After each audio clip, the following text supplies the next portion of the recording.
The views and opinions expressed in this broadcast are those of the speakers or authors and do not necessarily reflect or represent the views and opinions held by the producers of this broadcast. The material herein is for entertainment purposes only.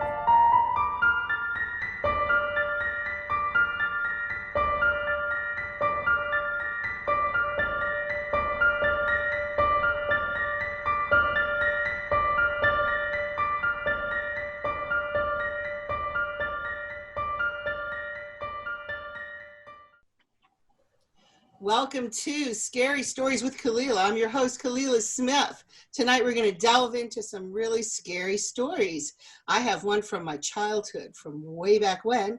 But first I'm going to introduce my co-host. We have Allan Gilbreath and Lynda Salazar. Welcome, guys. Welcome to the show. Hello. So glad you guys are here with me. Hello. So, how y'all doing tonight? Good? Doing good. Fantastic. You got some scary stories? I have many. I have one to bring from my childhood as well. Yeah, so you have a plethora. So I think the theme tonight's going to be childhood stories, things that go bump in the night, and those scary things that we have underneath our beds. What about you, Allan? I don't think Allan ever had anything scary underneath his bed, except possibly that werewolf that bit him when he was a child. How you doing, Allan?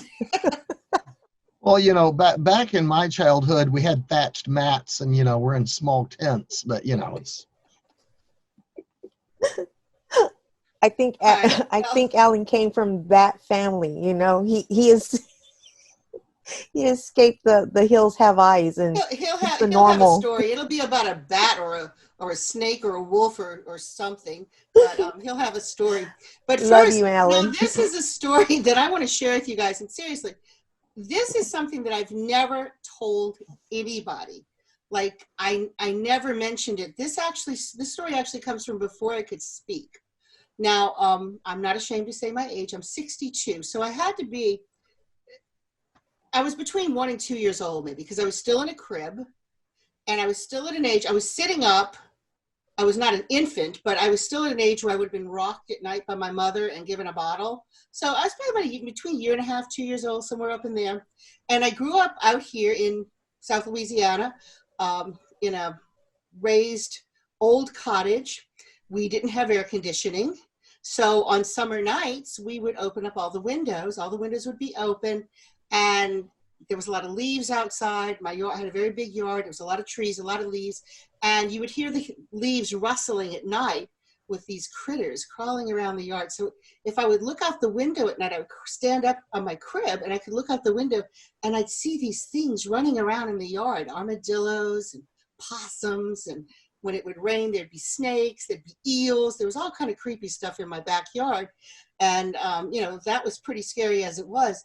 But I will never forget this. It was a full moon. The blinds were open, the window was open, and I could see the moon from where I was sitting on my mother's lap. And suddenly I saw these little faces looking at me in the window.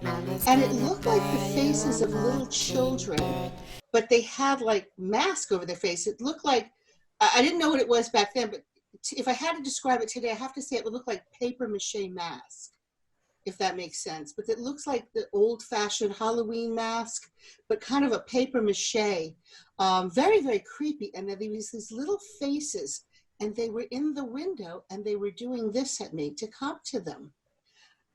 And I got terrified, and I didn't really talk that well back then, so I put my hands over my eyes like this. I remember doing this and not wanting to look, and I would look again and they would be there, and I kept my hands over my eyes. And I remember my mother saying, "She's afraid of the moon. She doesn't like the moon." And I kept thinking, it's not the moon. It's those faces in the windows. And I couldn't verbalize it because I was too young, but I will never forget how terrifying that was. And again, it was terrifying because it's true. It doesn't sound like a big elaborate, with a big plot, but it's terrifying because it's true. And we always hear about children who see things when they're little and nobody believes them. But I saw this terrifying thing. And to this day, I don't know what it was. As a child, I would sometimes every now and then maybe mention it to a friend. And I'd say, "Did you ever see those faces in the windows?" And of course, people always looked at me like I was crazy. Would say, "No, what faces?" And my mother would say things like, she has imaginary friends. And I'm thinking to myself, they're not friends. They are not friends. Mm. And to this day, I do not know what those things were in the window and why they were there. Now, the strange thing is, a lot of people would say, because even as I got older, I started trying to rationalize it. Well, maybe it was Halloween time, and maybe it was little children with masks on, and maybe they were playing a trick and they were looking through the window. But taking into consideration that I was in a raised cottage that was up off of the ground, so in order to look through a window at my house, in one of these houses, an adult would have to stand on a ladder. It would be not quite a second story, but kind of in between a first and second story. Yeah, because they're The way raised. these raised houses are, those old raised houses. Yeah. And so there was never an explanation for this.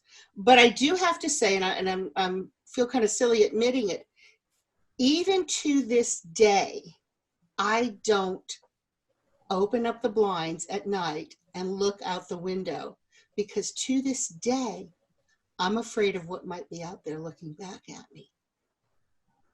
Mm. Yeah. So it's just, I still, when I go to look out the window at night, I get that chill up the back. And I live out in the swamp still. To this day, I live out in the swamp. So I have critters. I will hear things rustling around. I will not go in the backyard to check on the pool. I do not go outside in the backyard for anything once it gets dark, because I'm afraid of what might be out there as far as animals.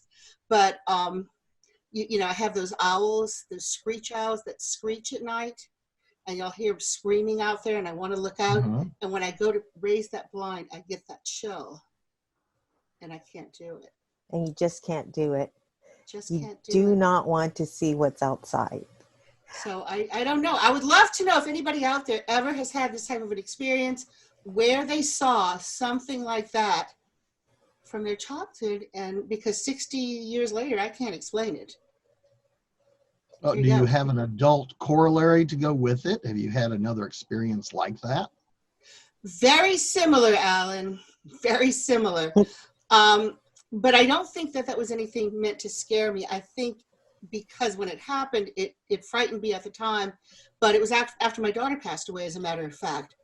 I was getting a lot of signs from her at the time, and I didn't recognize them as signs. For instance, I was working on a book at the time about her, and there was a neighborhood cat that I recognized for being the neighbors a couple of doors down, and the cat was on the window right at my computer and was trying to claw its way through my screen. And I thought, why is that cat here? Did those people move and the cat's hungry, or what is up with that cat? The cat's never acknowledged me before. Why suddenly is this cat coming at me? And I ignored it. It eventually went away, but I thought later, well, maybe that was a sign. Maybe that was a sign from her. But when I was growing up out in the middle of the swamps, one of the things that my brother introduced me to was tree frogs. And when my brother was much older than me, and he would get me a little bucket, and he would take me tree frog hunting. We'd go out in the yard, and he would call them. And he'd teach me to call them and make the sound like a tree frog. And it sounds silly, but that's what I did. I would catch tree frogs. So after my brother passed away, I started seeing a lot of tree frogs all the time. So anyway, if you know what a tree frog sounds like, Alan does, I know, because he's from Texas. Well, you're from Texas, you know what they sound like, those green tree frogs. Yeah. They have a very distinct sound. But I was home one night, and I had some friends here staying with me. And this was like a couple of days after she passed. And I was sitting in the computer, and once again, it was very quiet in the house. And all of a sudden, at the front door, I heard what sounded like a tree frog, only it was intensely loud. It was like a roar. And my heart I got that chill, and it was like, what if that's a sign? Because it sounds like a giant tree frog. And I couldn't bring myself to look out there to see what it was. So, seems kind of silly, and to a lot of people, they might be going, wait, this isn't a scary story. It actually is.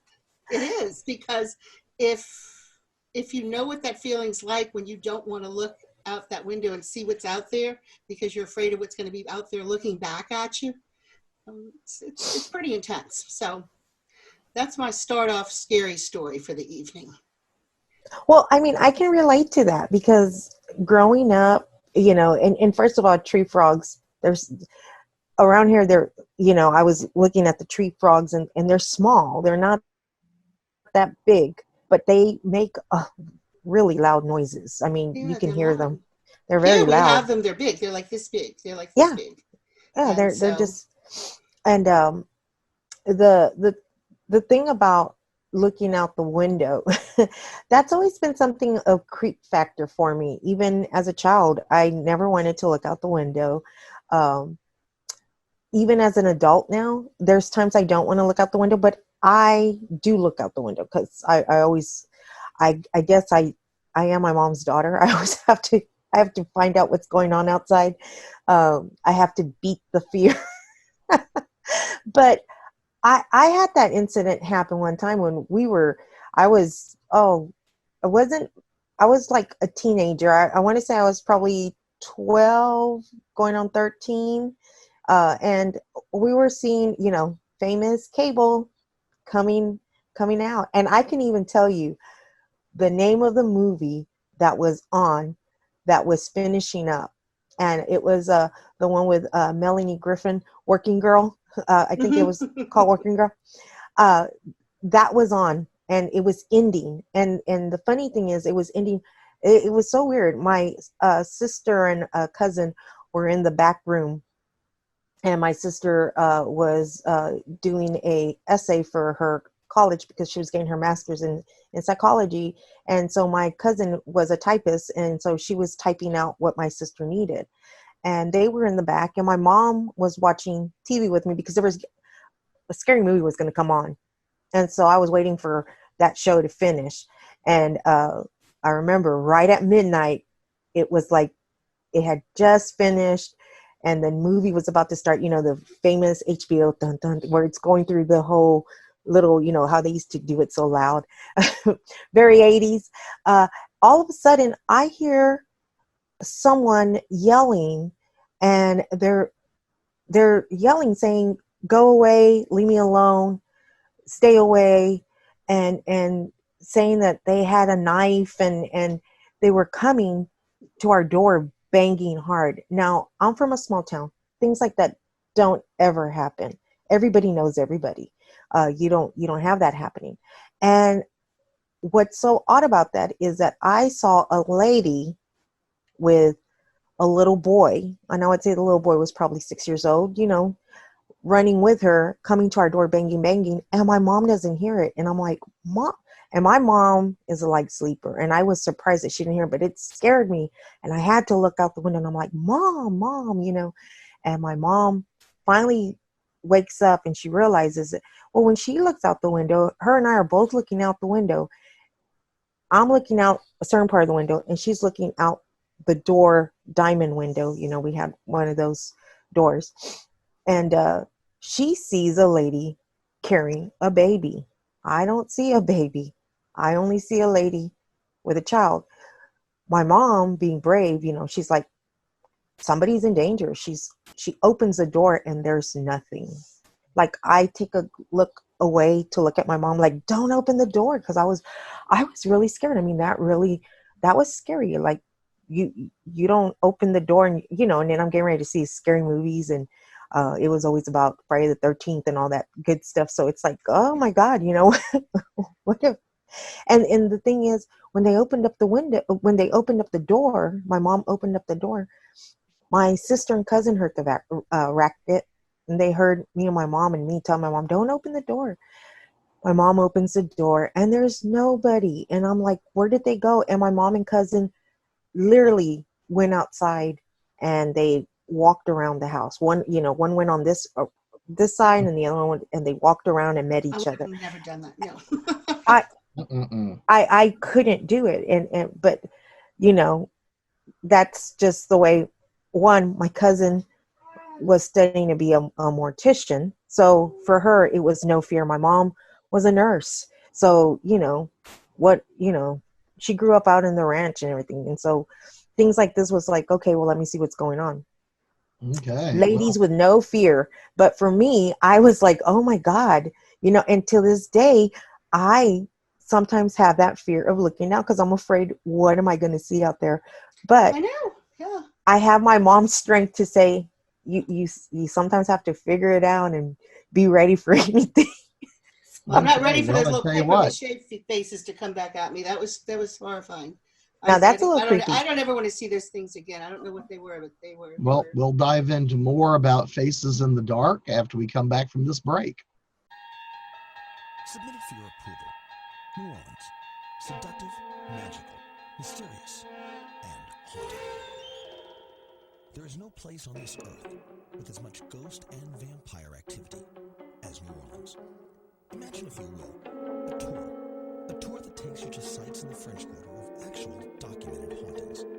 The Haunted History Tour is just that tour. Every day, every night, all year round. This tour has been featured on ABC, CBS, NBC, and CNN. And it's available to you.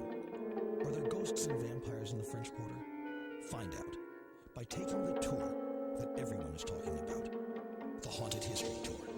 For more information, call Haunted History Tours at 861-2727. That's 861-2727. This is not a Halloween spookhouse. This is real. We're back now. Come on, Allan. You had to have something weird looking through a window at you at some time. Come on, I can't imagine that didn't happen. I know, Allan. You've had to have something. Come on, you're from Texas. You know there was something weird out there looking in the window at you. Well, the interesting thing about things that go bump in the night is, occasionally there are a few of us that like to bump back. So, the worst thing is, of course, anything that you don't know. That is always just the scariest thing in the world. And I grew up, of course, in South Houston. And a rural area, the suburbs and stuff like that were just getting started. But, you didn't live far. As a matter of fact, we were probably 8 houses down from a drainage area that went into the Buffalo Bayou. So we just right there at the end of the street was, when you're a small child, it was like being Tarzan. Because you could literally walk right off into the bayou 6 doors down from your house, which meant anything that traveled up and down the bayou could show up at your house. That's usually how that works, yes. Whether it was really large snakes, the occasional alligator, the, turtles. I distinctly remember the first time I discovered a mud puppy. For those who don't know what a mud puppy is, I know what it is. A mud puppy is a very large salamander that looks a lot like an eel, with the little frilly things on the side of his head, right there. No. And but they get rather large. They're not a small. They're not a small animal. When these things show up, they're big. Yes, they are, especially if you're little. We had those in the yard. Yeah. Especially when you're, 3 or 4 years old and you're not much bigger than it. And of course, you're down playing in the water. You got your little net. You're dipping, chasing minnows and that kind of stuff. And you don't really see one of these things first. And then you kind of scoop it and net it, and it comes up out of the net like, a giant moray eel. Mouth agape, and at this point you have netted the Loch Ness Monster when you're 3 years old. It's funny now, but when you're 3 or 4, you've never seen one before. You don't know what it is. I know. I saw one, and I had a brother 20 years older than me that told me come see the puppy. Well, as you know my personality very well, Kalila, you can imagine what happened next. The poor creature got drugged home because I was going to show this thing to somebody. Somebody was going to tell you what it was. Yes, and of course, the first normally female person you walk up to and you go, "Hey, look at this thing." You're going to get some screams. And you've probably psychologically damaged a neighbor for the rest of her life. Yeah, you were that kid. And then I was. that's where it began for him. And Mhm. from there, it only got worse. Well, and just to tell you, how disturbing a childhood can be. In the little area we had an empty lot next door to our house, and it would always flood. So there would be this standing pond of water next door all summer. So you didn't even have to go to the bayou delivered. So whatever, you just walked over there and played around and played in the little portable swamp. Yeah. And at night we would get a lot of bats. Why am I not surprised? And they would be sweeping back and forth between the properties, and you could see them flying and dipping and coming down. And you have to have an unusual father to teach you this. But we discovered that a plastic spoon and a new product that had just come out back then was like something called tender victuals. It was like a soft cat food. And you could get out there with a plastic spoon and a victual, and you could launch it into the air high enough that you could feed the bats. Oh, no. Now, you can see how this story can go one of two directions. If you're the one with the plastic spoon, it's a lot of fun. If you're anybody else with common sense walking out there, getting yourself dive bombed by bats was probably not your idea of a happy evening. Linda has the look of no. Yeah, I say the same thing. Absolutely not. But Let me put it this the way. question still remains: did anything like scare you as a child, like supernatural? Was there a monster in the closet? Was there something under the bed besides a captive mud puppy, or was there something in the window, the alien children in the window coming to get you and bring you to the mothership? I mean, did you have anything weird other than, what obviously you had? The worst thing being in a semi-rural area like that was anything that you didn't expect. So you would be working around the patio or playing around the patio, and you would scare something up. And probably the worst thing to disturb ever was like a cottontail rabbit, because they would hide in the monkey grass and they would not move. They would not budge. You could be cutting the yard, you could be doing stuff until you actually uncovered one. And then it would come blowing out of there at about 300 miles an hour.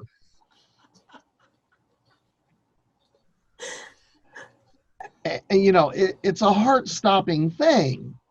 It would scare you, the dog, the cat, the neighbor, just suddenly. And if there was more than one, it looked like an explosion of something.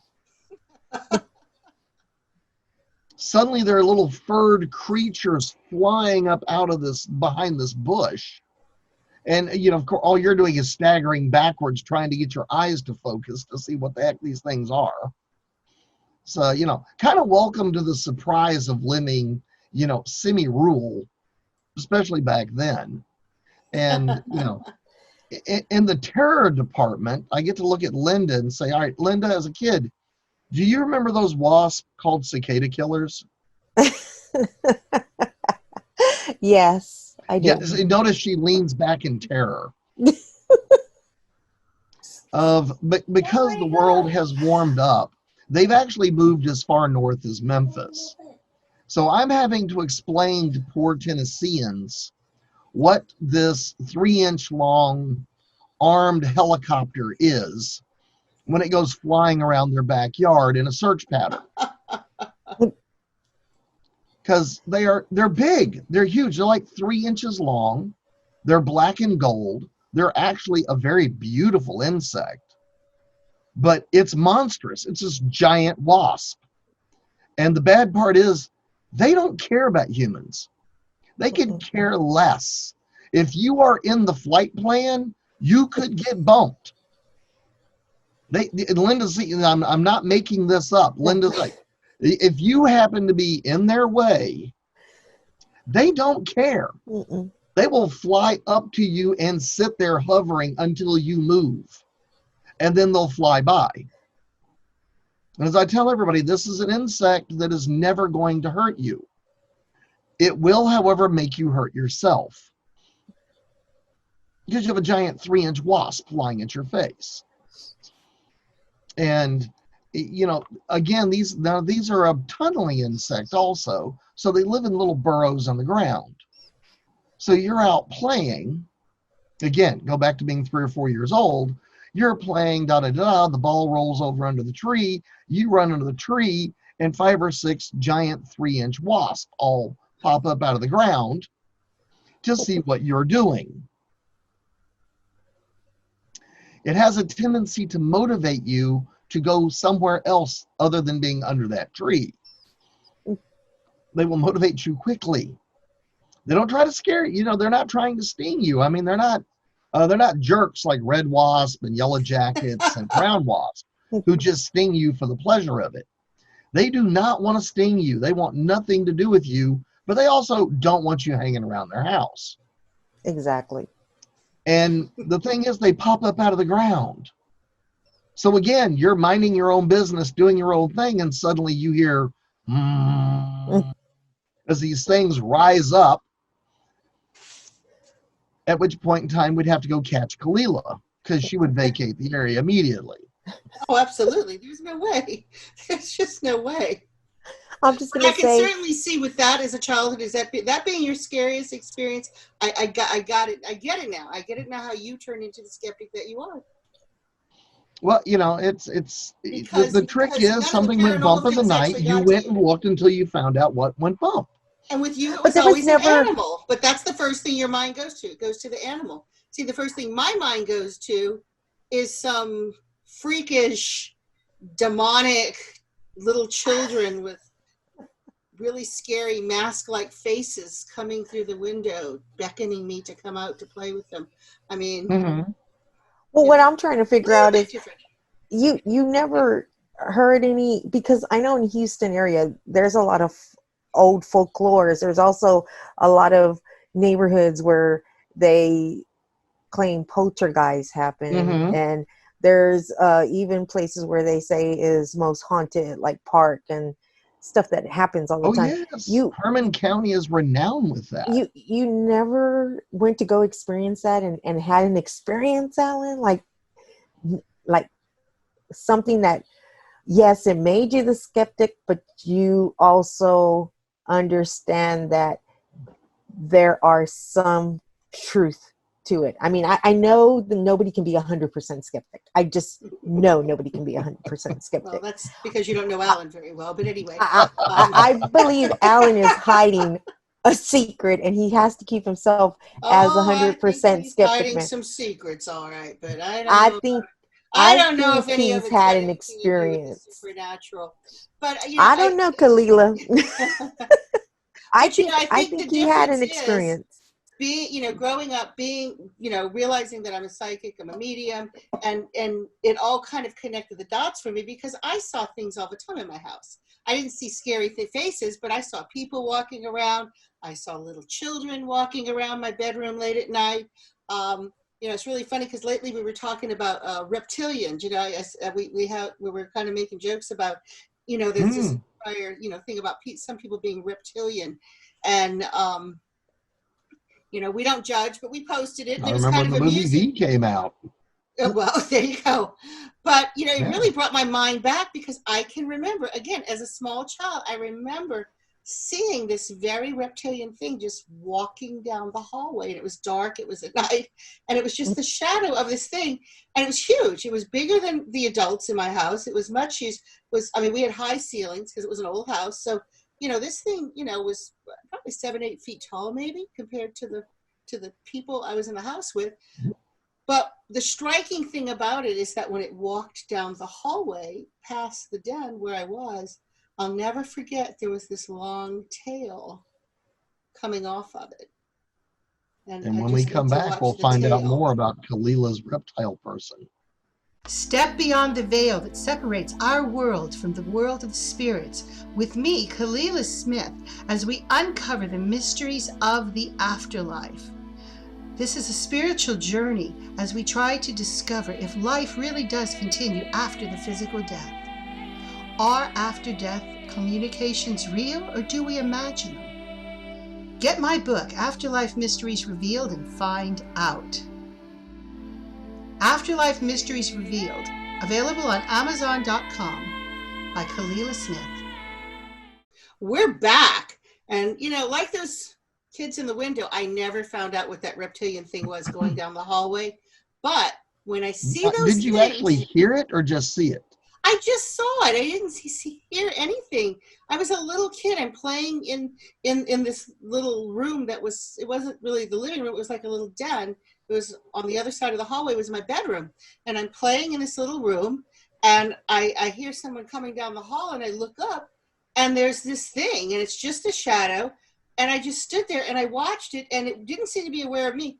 It just walked past. And the striking thing about it was that after it passed, it had this long tail that seemed to take forever to go past the threshold of the door. And I just looked at it, and, again, nobody believed me. And nobody else I know ever saw anything like it. And, my mother, who was, the traditional Catholic mother, I mean, she told me it was the devil. It was the devil coming to get me because I was bad. Oh, well, So of course. I had to deal with Who else would it be? what else would it be, right? Somebody had to put more pictures. I of grew up with a hospice West abusers, Texas adventurer for a father. You grew up with somebody going, and the devil visited you. Right, exactly. Right, exactly. You can see the That's what difference in the happened. point of views. Right. Well, yeah, there was a lot of that. So I never found out what it is, but I have to tell you, even though I don't succumb to conspiracy theories, when I see some of these videos about the people who could be reptilian, sometimes I do see the resemblance. I just have to say that. I do have to say that. A little scary. So Lynda, why don't you don't tell worry us about it. They're all in politics now. So Well, see, there you go. That's okay. They don't care about me. Lynda, I know you had a lot of scary stuff, because I know in the seance room we've talked about this before. Some of those scary tales that come from your hometown in Texas. Why don't you tell us one of the scarier ones that little kids feared? Oh my God. Well, it's funny because I wanted to talk about el mano, which is the hand, right? But with the tail, the reptile thing that you saw, which we've been seeing everywhere, growing up, we were pretty much, the reason we got the mano was because of the fact that if you talked back to your parents or you hit them when you weren't supposed to, when little kids do that, you didn't do that, because then you were told that the mano was going to come and get you, that was the hand of the of the kukui. It was going to come and get you at night. It was going to come. The kukui. What is the kukui? Tell everybody what the kukui is. The kukui. The kukui. The kukui is the boogeyman, or whatever it may be, the monster in the closet. That is the kukui, or anything that you're not able to know what it is, the mysterious thing of it. That is what's known as the kukui. So, and he had a detachable hand. The hand came off and would chase you around at night. Yeah, it would. We were told by our grandparents and our aunts and uncles and anybody in the family, you disobeyed, Emano was going to come and get you. And that was the thing. Let me tell you, we didn't disobey. And when you did that one little, trying to pretend you were going to hit, let me tell you, you didn't do anything, because as soon as you saw that eye rise and they say, el cucuy, Emano, you were like, that hand's going to come and get. And the hand could be under the bed. It could come See, uh, that's out where of my the brain would have gone there. Under the bed, you get up to go to the bathroom at night, you step down, that thing grabs you, yanks you under the bed, and that's it. That's where yeah, my mind would go. Yeah, and definitely. so yeah, and that is what for the longest time when you see those movies and you see where you're scared to look under the bed or scared to it's I'm people are thinking about the clown, or I'm thinking about the hand. I was telling Alan that there had to have been something that scared him, that they had to give him a story, and I said they didn't threaten him with the kitty food for the bats to go at him. Well, and as we discussed off air, um, your parents would look at you and they would throw you the bone of one of their old stories. Don't look in that box. That's mommy's sewing stuff. If you open that box, the LaRue will get you. Okay, well, that's cool. Well, What's the LaRue? Is that like a when you're Roo-Roo? 3 or 4 years old and you want to know what the LaRue is, you go in there when nobody's looking, you And open you the open box, it. Well, did you ever see one? and the LaRue doesn't show up. So now I'm really disappointed. So It's you like the never got to kukui. see a LaRue. Yeah, Never got welcome to see me, a LaRue. welcome to me, becoming a skeptic and a ghost hunter and a cryptid hunter. There it is. That's where it You know, happened. it's You never got to see the I, LaRue. I got told you open the box, it pops out. Okay, open the box. It didn't pop out. Alan the Rebel. This is where it all started. He got traumatized as a child by not seeing something that scared the hell That's out of him. exactly. There you go. That's how the the skeptic lack becomes. thereof of a critter. If you open that, if you touch that pie safe, your great aunt, uncle, so and so is going to come back to haunt you. Well, that's kind of cool. You get the camera, you set it up, 2:00 in the morning, you go in there and you touch the pie safe all over, and grand aunt so and so doesn't bother to make an appearance. You get disappointed. You thought, wow, if it's that easy to conjure one up, let's go get her. See, I already had those people in my room already. Those people were already around. I was already seeing them at night. Well, I was yeah, just you'd already afraid been one of them was going to psychologically be under the bed and grab my traumatized. foot. Oh no, They were that was getting the your lizard going attention. down the hall with good lighting. No, the devil was here for you. No, I can't imagine what was wrong with you. Well, you're so nonchalant calling it a lizard going down the hallway. The lizard was like 10 feet tall. I mean, that wouldn't Hey, like shock you a little bit? it's like It was Hollywood. It's Godzilla all going about the down the lighting. hall. What's It's that? all about the lighting. It's all about the lighting. Well, when You you're a know little that. kid and it looks like Godzilla going down the hall. I mean, it's like, Well, that's kind of okay. funny. Well, It let's stays take your. with you. Let's put it that way. It stays with you. And I'm Oh sure it yeah. didn't help that I watched, even as a small child, my father had me watching Twilight Zone and Hammer Oh movies. no, that didn't. Oh yeah. That didn't. Yeah. I'm sure that didn't help, but still, it stays My with favorite you. thing was the undersea world of Jacques Cousteau. So, I was not watching Rod Serling. I didn't rediscover him until I was a teenager. Oh, I was watching him at like 2. Well, And then there now, was this other one with Boris Karloff in it that was Mhm. really scary. I watched that one. Thriller. I would watch oh that. yeah. That's Yeah. and they My had the father dark liked all that kind side, of and they stuff. had all kinds of cool shows. Yeah. My Those dad are the liked all shows that you would stuff. stay up to watch, and those are the ones that would get you wanting to those are the ones that your parents would show you. Those were like the beginner. Well, I mean, one of my earliest television memories is I grew up in the basically immigrant district of Houston, where they were building the Alaskan pipeline. So there were a lot of Scottish and a lot of British people, a lot of Irish people, all in this particular part of town, snugged up to the Chinatown. So here we are, and everybody's got an accent, and everybody's from someplace else. And the local K&O station, catering to the wants of many of the people in the area, began carrying a very interesting show called Monty Python's Flying Circus. Now, you can picture the effect of that show on a small mind. It just explains so much about you, Allan. It really does. It does.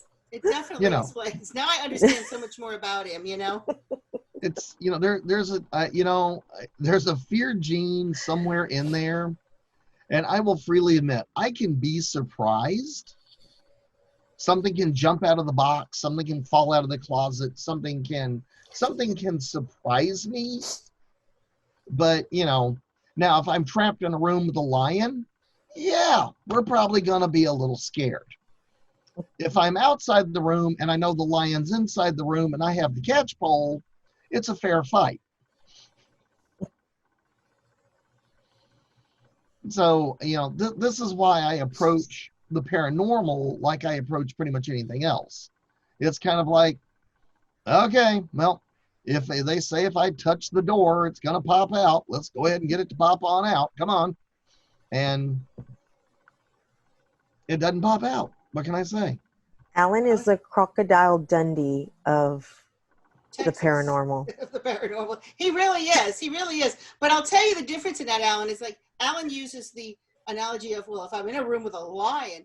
See, where I grew up, ironically enough, a guy around the block, and it was kind of a semi-suburban neighborhood. I mean, kind of rurally, but the man right around the block. So when, like, my bedroom was here and the people behind me, their house is here, and then across the street, there's this guy, and guess what he has for a pet?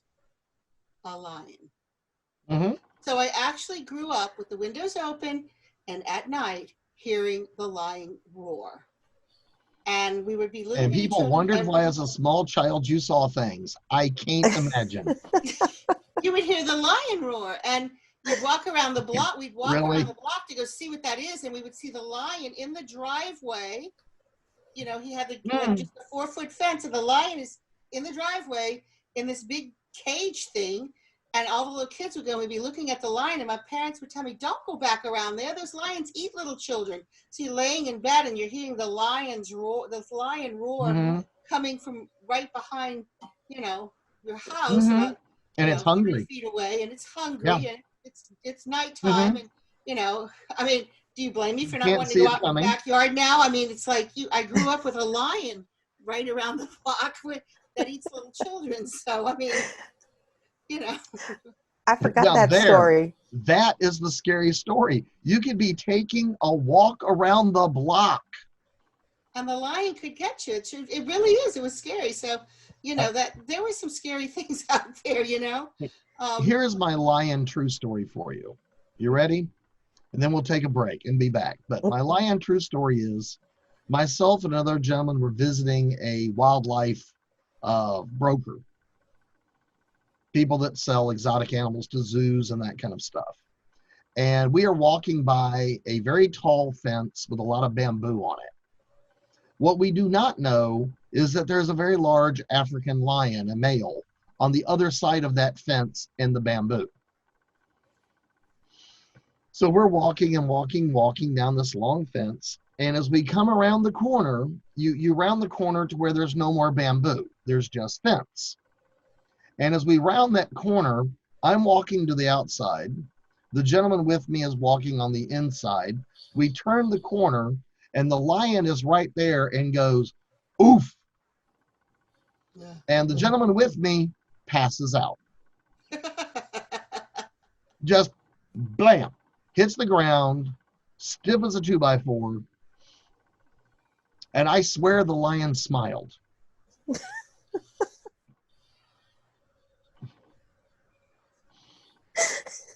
I'm sorry, Allan. You always have the most unusual stories. It's amusing. It's entertaining.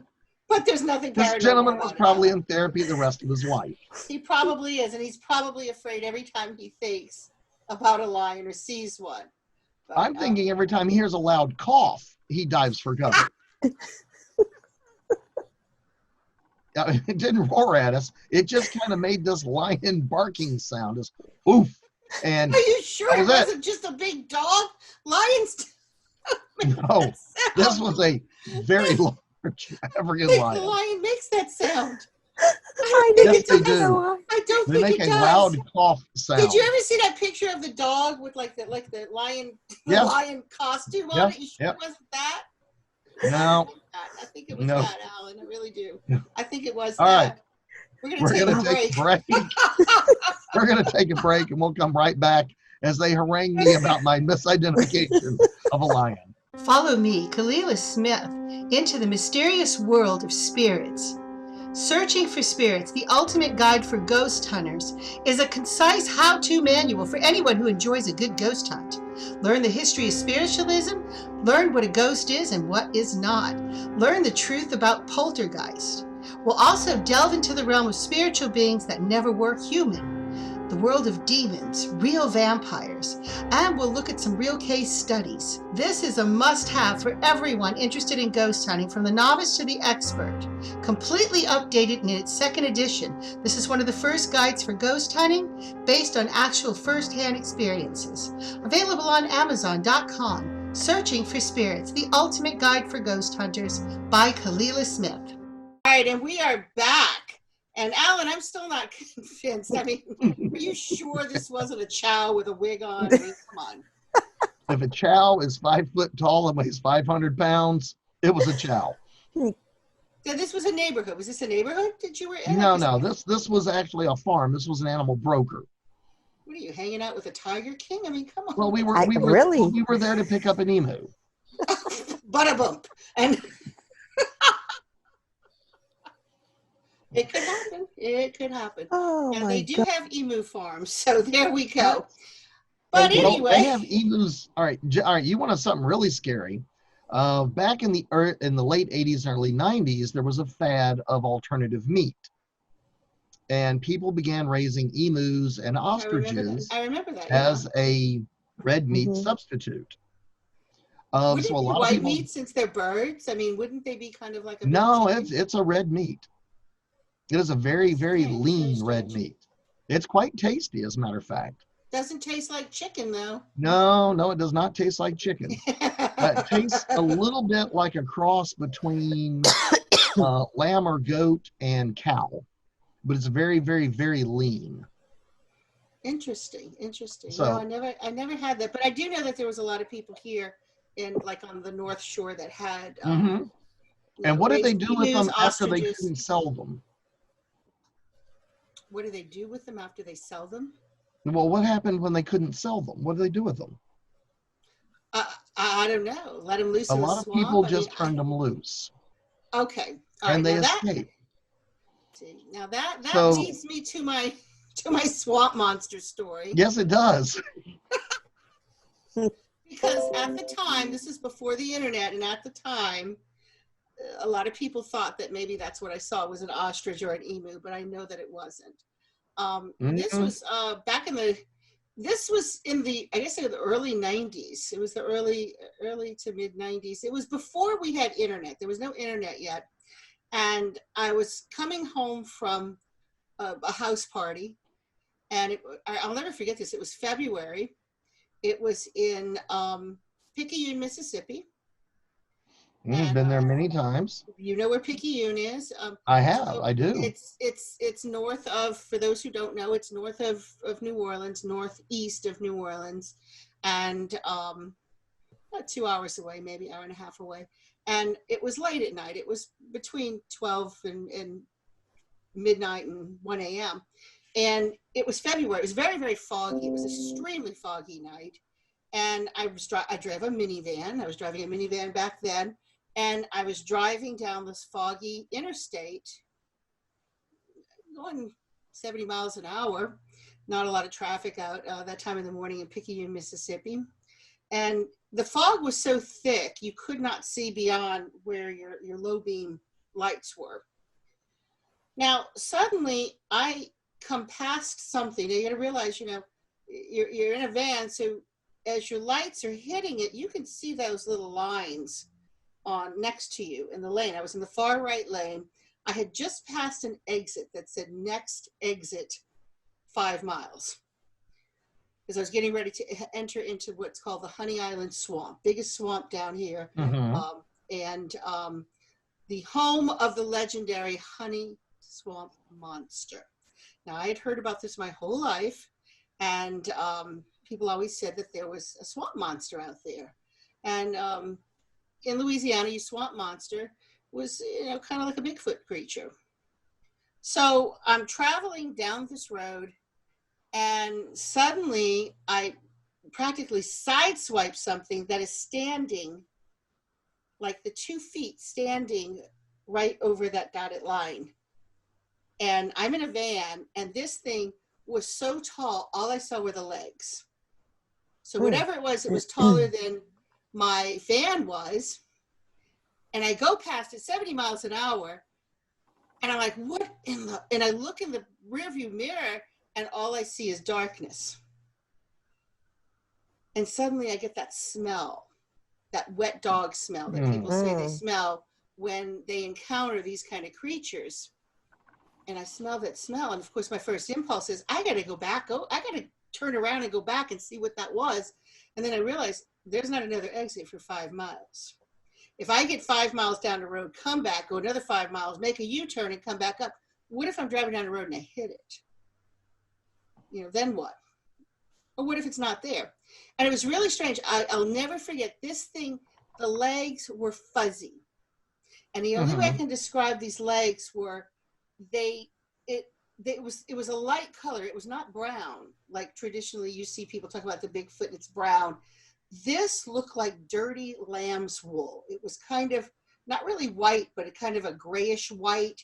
And it looked like sticks and leaves and all kind of stuff in it. It was dirty looking, looked like a dirty lamb's wool kind of thing. So it was definitely fuzzy. There was definitely fur on it. And all I saw were the 2 legs. And you talk about a strange feeling when you were on the highway out there, and you don't know what in the world you went by. And you've heard rumors of this monster out there, this Bigfoot thing. And the only thing, it was like, okay, well, this fits the description of everything I've heard of when people see this thing. Because in the 70s, there was some guy that had lived out there, and he had the footprints of it. And, this was a big deal down here. So, but unfortunately, it was before the internet, so I had no way of really researching it. The next day, I called a couple of swamp tour companies out there, and, nobody took me seriously. And, and I came home. They looked at you as the crazy lady, huh? Well, I've been the crazy lady since I'm 2 years old, so I mean, it was nothing new. But I told my husband about it. I got home and I told my husband about it. I was like, I can't believe what it was, and he's like, it was a cow. And I'm like, no, you don't understand. It was like 2 fuzzy legs, And then it turned out it was an emu. Well, no, it wouldn't be big enough for an emu. Well, it was an ostrich. I was like, okay, no, you're not hearing me. Ostriches don't have fur, and their legs are not covered in like lamb's wool. And to this day, once again, like the faces in the window, to this day, I don't know what I saw. And I'm not a big believer in the Bigfoot thing because nobody's ever produced one, but I gotta tell you, I don't know what that was. Now, of course, my husband said it was a bear, and it was like, well, it would have had to have been a polar bear for it to be here because we don't have light-colored bears here. So, that was a terrifying feeling, is that when you're out on the highway and you come face to face with something and you cannot identify what it is. And again, to this day, I've never been able to identify what it was, but I did see something very close to it out here, close to my home in the Manchac Swamp one night on a boat tour. And we shined a light on something, and we saw just the head coming up out of the water, same color. It was just a head, and it was traveling across the bayou. And the captain looked at it, and he said, "What is that?" And I looked back at him, and I said, "You don't know?" And he said, "No." Wait a minute, Captain, you're supposed to be the expert here. Yeah. Right. Well, he's saying you're supposed to be the expert, lady. Okay, you're the paranormal lady. You're supposed to be the expert. So, long story short, we pulled the boat over. We had a boat full of Girl Scouts, no less, and they were shining the lights everywhere. We see this thing, and we don't want to alert the children that we just saw something we can't identify, and it was really scary. So he pulls the boat over, and you're about to get your Sasquatch merit badge. Yeah. Yeah, I know, right? And he's like, "I don't know what it was." And I said, "Have you seen anything like that before?" He says, "No," but he says, "But I'll tell you what's strange." And I said, "What?" He says, "There was no wake." said, what do you mean there was no wake? Hmm. And he says, well, you know, when something swims across the bayou, there's a wake. You see the little ripples of water behind it. And he says, there was no wake. And I said, okay, enlighten me here, because I don't know what that means. He says, the bayou's about 9 feet deep. He says, whatever it was walking on the bottom. So, I don't know. Are there swamp creatures out here in Louisiana? Maybe. Well, it's an absolute given fact that there are swamp creatures. It is a matter of debate as to what you saw. God, stop it. Well, it wasn't an emu. I will tell you. No, it was not an emu or an ostrich. It was not an emu. It was nothing. It was not a reptile. It was not a bird. It was a mammal. And whatever it was walking in a bayou that was not at least 9 feet deep, and the water, the head was sticking up. So how big of a creature would that have to be? Probably about the same size as the one I sideswiped in the van. And it's just bizarre because I can never find anybody else who has these experiences, who have actually seen these things. But I know what I saw. I know what I saw, and I know what I smelled in the case with the driving past the thing. And it was unmistakable. It really was. Well, you know, that's like us going down I-10 coming back from Vegas, driving between El Paso and San Antonio.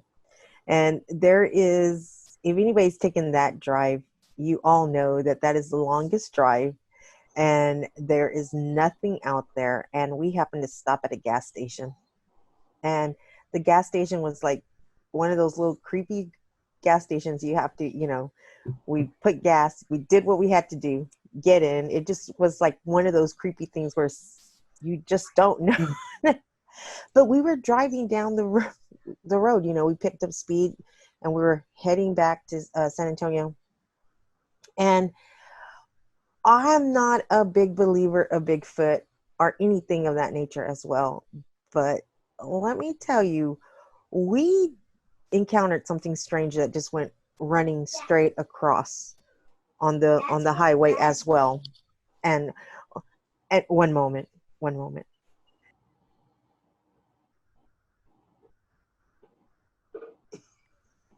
Sorry, I had the twins today. I think she's being invaded by elves. That's okay. It's the little children with the faces in the mirror. And coming in. They are. But out of nowhere, it looked like a silverback gorilla. That's all I can say is it was tall, but it was walking like a human, but then it did a squat in the middle of the medium of the road. And we all just freaked out, and we looked at the rear mirror and we could see it just going into the dark. We wanted so bad to do a Yui, and because my mom and Victor and I saw it, we wanted to do a Yui to figure out what it was. Once again, I'm driving. My mom's like, what was that? And, you know, and I thought maybe she didn't see, but she saw it. My sister, we thought was asleep. So we were kind of thinking of doing a Yui. My sister's like, don't you do it. You just keep on going.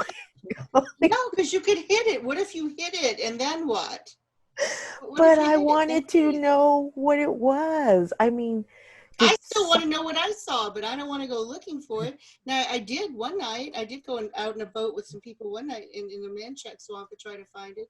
But when you look for it, you can't find it. It's very strange. But that's weird. I'll tell you what. We're going to dive a little deeper into this as soon as we get back from the break. I can tell y'all ain't watching time.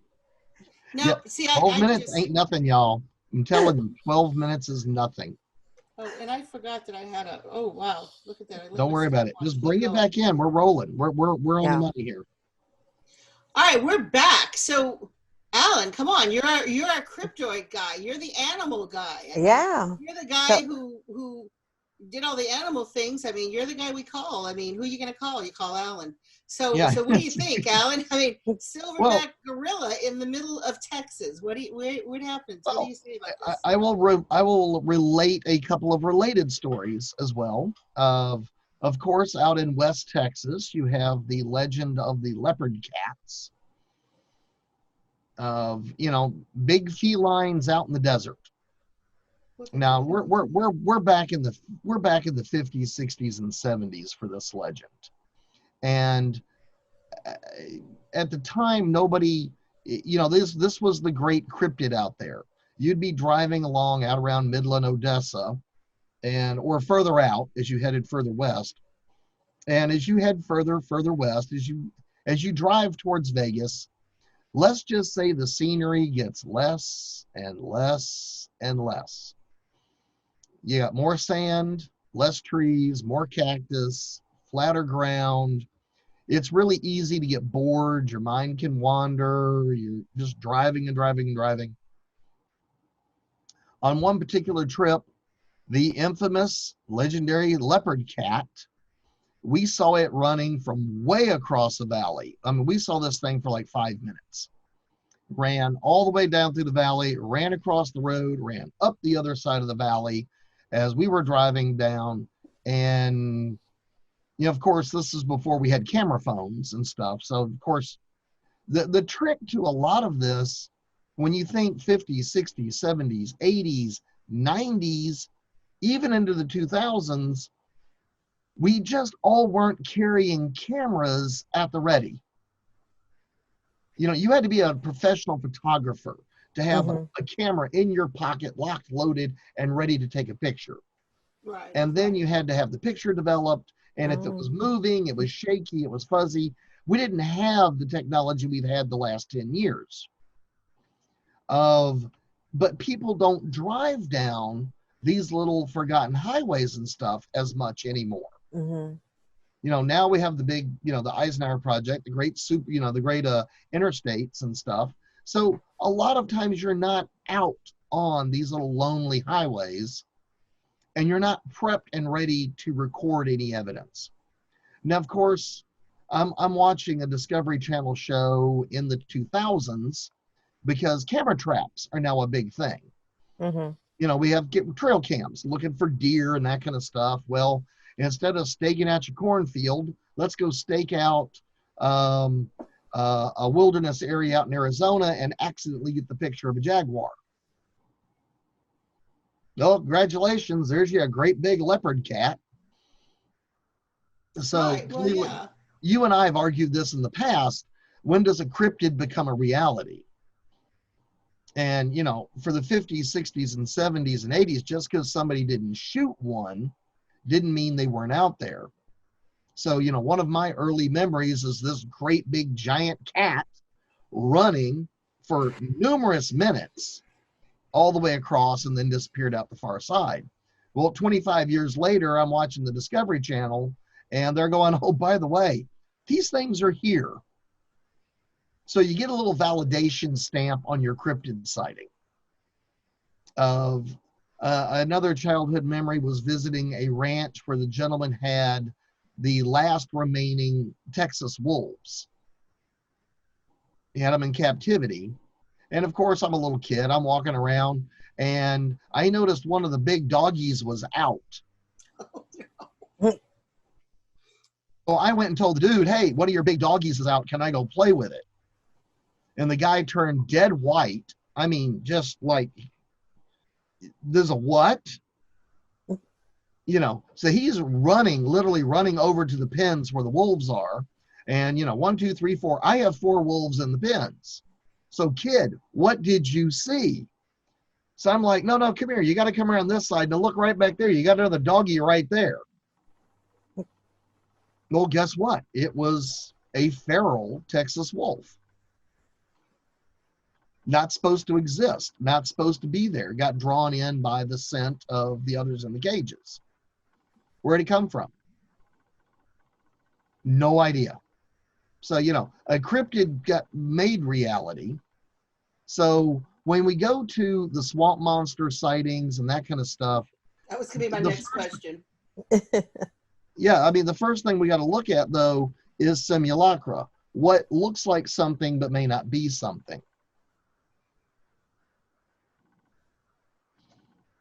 Okay, well, what would you think that something might be, given the description of what I've given you, on both of those instances in which, in both cases, it was like a gray, almost like a wool-like matted, if anybody's had a poodle and didn't get it groomed fast enough, that's what it looked like. Dirty, like almost like wool.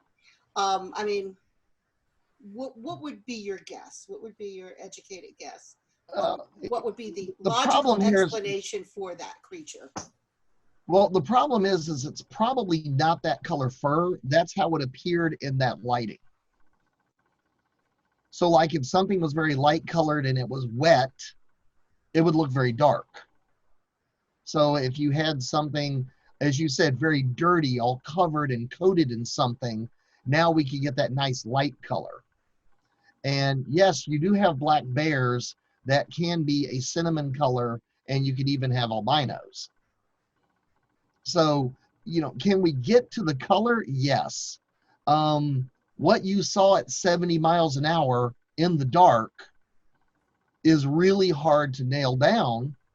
But I will tell you from, craziness in this world, people do dumb things. People have pets, and I air quote the word pets, that you should not have. Oh, I know, like a lion. Like a lion or an otter or emus or stuff like that. Pablo Escobar had a herd of pet hippos. It wasn't until after they crashed his drug thing and arrested him that they run on the compound and found out dude's got like 12 African hippos. Oh. How would I wonder what he was using them for. You probably don't want to know. Because they don't like people. They do bad things to people. Yeah. They're vicious. So how would you like to have been the poor little Colombian guy that walks down there by the pond and sees a hippo in it? I would not want to be that guy. So, so the place of having an animal out of place and out of context makes it very, very scary. If you were driving down the road in Minnesota and a kangaroo bounded across the road, how on earth would you describe that? And especially if you weren't familiar with a kangaroo or how a kangaroo moved. There's no telling what kind of description you'd give it. So, what did you actually see? I'll freely tell you, you did see something. And you probably smelled something quite terrible, because an animal, especially out in the swamps, they have strong smells. They got stuff growing in that fur. They got critters, ticks, fleas, diseases, mange. Did you see something? Absolutely.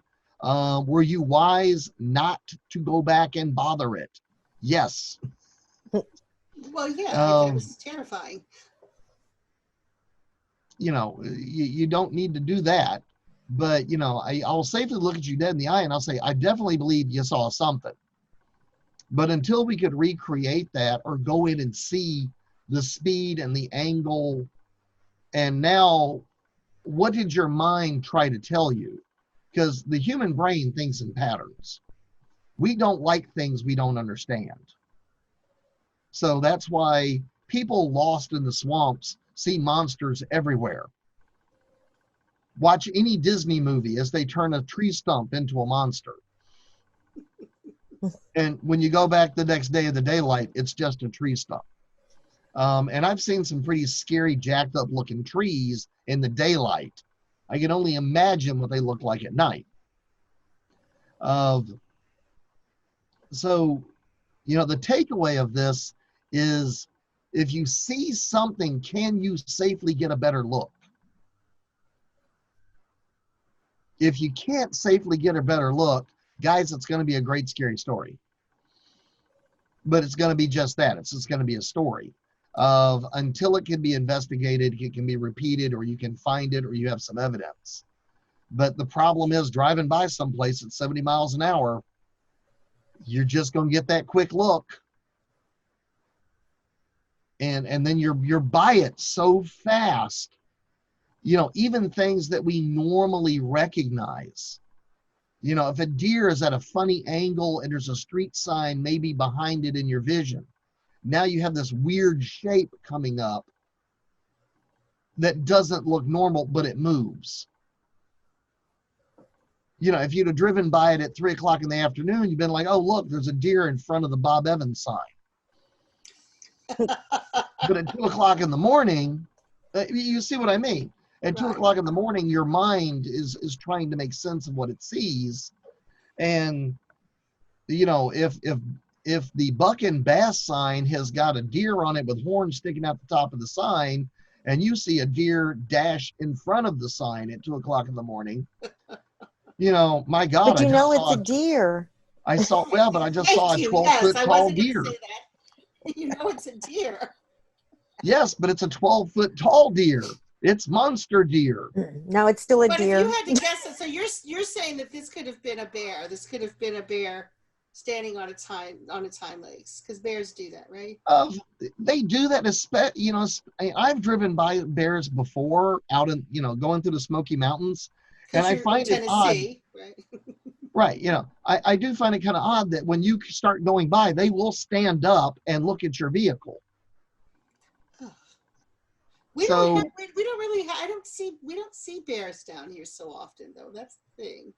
Well, but they do show up. Is the problem? Is it's a known creature in the area, so barring seeing that, you know, Dinga got loose from Bob's private zoo.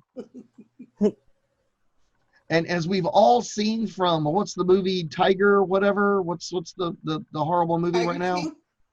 Tiger. We've all seen Tiger from that. Very irresponsible people have really big animals. Yes, they do. Yeah. I would hate to think in Lynda's case that somebody lost a gorilla. I thought about it in the middle of nowhere. I mean, we all know Texas I-10. Yeah, stranger things have happened. I-10 is a very strange place in general. It is, especially in the middle of the night, in the wee hours. That's, you know. Anything's possible. Anything is possible. But for those everybody listening, freeze frame for a second. What's that? Freeze frame for a second. You've been rolling for 26 minutes.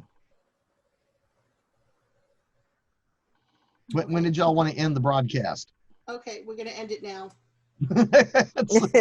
It's like, nobody but Allan's using a clock, is he? Okay. I know, because I can't see them and walk. Okay. Well, I thought you were going to be the runner. I'm trying, but, you know, I'm getting run over. Right, it's like, never mind. We're going to kill it here. I'm going to edit it anyway. Yes. All right, well, we're just about out of time. So if you've got a story, please send it to us. Scarieststories@yahoo.com. Also, go and join our group on Facebook, Scary Stories with Kalila. And join us again for another episode next week. Good night, everybody. Good.